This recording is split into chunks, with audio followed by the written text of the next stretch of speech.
नमस्कार दोस्तों, आज जानते हैं अक्षय तृतीया क्यों मनाई जाती है।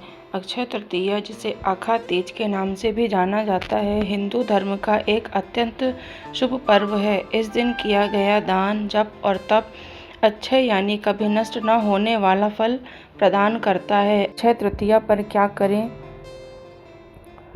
अक्षय तृतीया पर जल, अन्न, सत्तू, पंखा, छाता और वस्त्रों का दान करना बहुत शुभ होता है। भगवान विष्णु और माता लक्ष्मी की संयुक्त पूजा करनी चाहिए।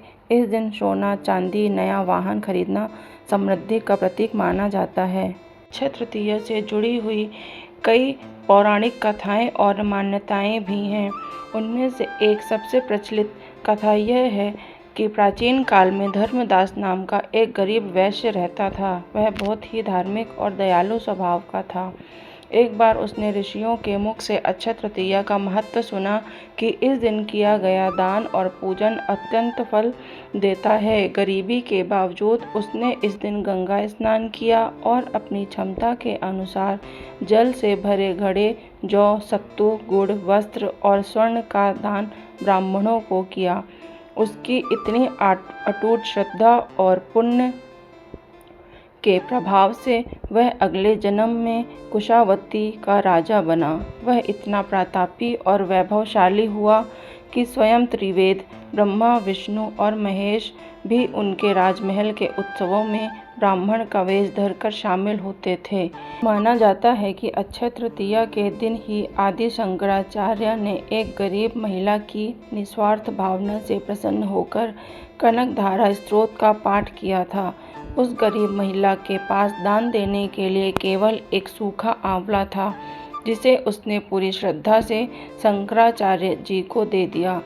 उसकी भक्ति देख देवी लक्ष्मी प्रसन्न हुई और उस गरीब के घर में सोने के आंवले की वर्षा कर दी।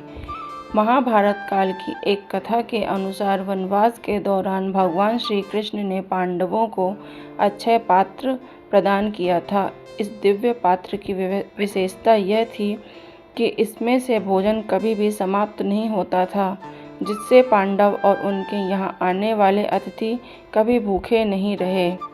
इसी तरह कई अन्य कथाओं के अनुसार इस तिथि को युगादि तिथि भी कहा जाता है। माना जाता है कि इस दिन से सतयुग और त्रेता युग का आरंभ हुआ था। भगवान विष्णु के परशुराम, नर नारायण और हयग्रीव अवतार इसी दिन प्रकट हुए थे। महर्षि वेदव्यास ने भगवान गणेश के साथ मिलकर इसी दिन महाभारत लिखना शुरू किया था। मान्यता है कि भागीरथ के तप से माँ गंगा इसी दिन स्वर्ग से पृथ्वी पर उतरी थीं।